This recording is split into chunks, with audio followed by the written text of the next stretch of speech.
This week's parsha is the most important parsha in the entire Torah. You may ask, why is this week's parsha the most important in the entire Torah? Well, let me tell you. Parashah Mishpatim pauses the narrative and gets into laws. We see the laws of Jewish bondsmen, selling your daughter into slavery, many categories of murder, manslaughter, and theft. We have one of the many times the Torah tells us to be kind to strangers, orphans, and widows. We have the foundation of the Hebrew free loan societies. We see the importance of judges. We have the introduction of the sabbatical year. We learn about Shabbat and festivals. Then we find ourselves back at the foot of Sinai and the narrative continues. But none of that is why this is the most important parsha. The reason this is the most important parsha is because it teaches us the concept of naseh v'nishma. We've all heard the famouser stories from Hebrew school. Before Hashem offered the Torah to the Jewish people at Sinai, it was first offered to the nations of the world. First, Hashem went to the nation of Esav and asked, "Will you accept Torah?" The nation of Esav asked, "What's in it?" Hashem said, "Thou shalt not kill." "No thanks," replied Esav. Then Hashem went to the nation of Moab and asked, "Will you accept the Torah?" The nation of Moab asked, "What's in it?" Hashem said, "Thou shalt not commit adultery." "Pass," replied Moab. This continues nation by nation until Hashem comes to the nation of Israel. And when Hashem offered it to us, we respond, naseh v'nishma. We will do and we will hear. No questions about what's in it. We had such deep trust in Hashem that we didn't even need to know. We accepted it sight unseen. Lovely a story, but there's one problem that we'll need to unpack. The chronology of the book of Shemot is complicated, far too complicated to untangle in this video, but the short version is that there are two general approaches to the chronological integrity of Torah, or in other words, what happens when. On the one hand, we have Rashi, who is very comfortable saying that things don't always happen in the way the Torah actually records them, while Ramban takes the approach that the order things appear in the Torah is the order they happen, more or less. Let's take, for example, chapter 24 at the end of this week's parsha. We're at Sinai with Hashem telling Moshe to go up to get the tablets.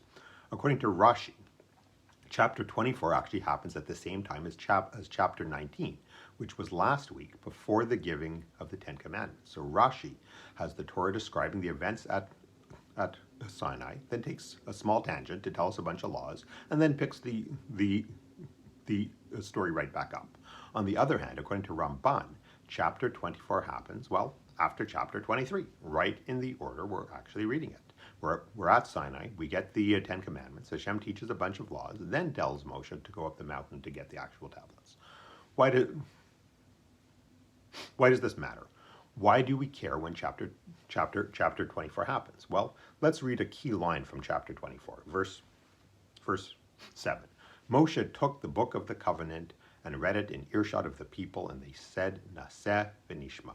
If we don't know when chapter 24 happens, we don't know when naseh v'nishma happens. According to Rashi, chapter 24, naseh v'nishma, happens before the giving of the Ten Commandments. According to Rashi, the book of the covenant that Moshe read to the people was the book of Bereshit and the first half of Shemot, up until arriving at Sinai, which would mean the nation of Israel accepted everything sight unseen, just like from our story from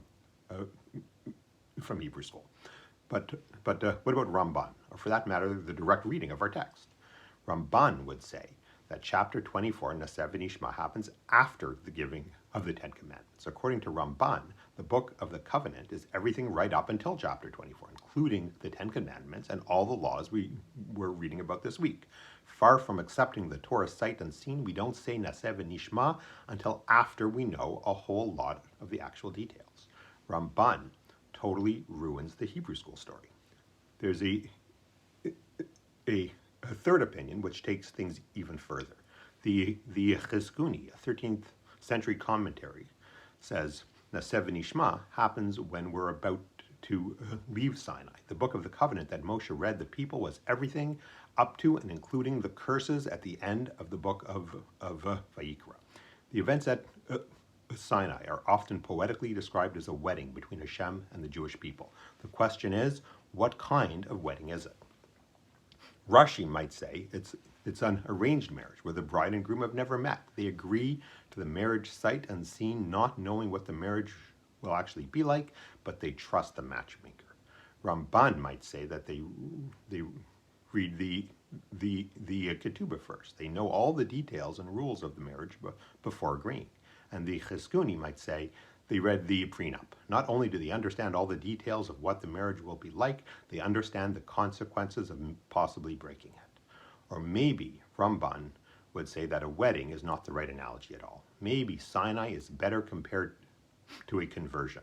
A key element to a conversion is the accepting of the yoke of Torah. And in order to accept the yoke of Torah, you need to know what you're actually accepting. Nasev and Ishma was the nation of Israel en masse accepting Torah, converting them from the nation of Israel into the Jewish people. Each of these approaches has its own beauty. There's a romantic eagerness to our Hebrew school story, but there's something just as powerful about knowing all the details and all the laws and all the terrible things that might happen and still jumping in with both feet. That's one reason why this is the most important portion of the Torah. But the other reason is that the most important piece of Torah is whatever piece of Torah you have in front of you right now. Shabbat Shalom and Am Yisroel Chai.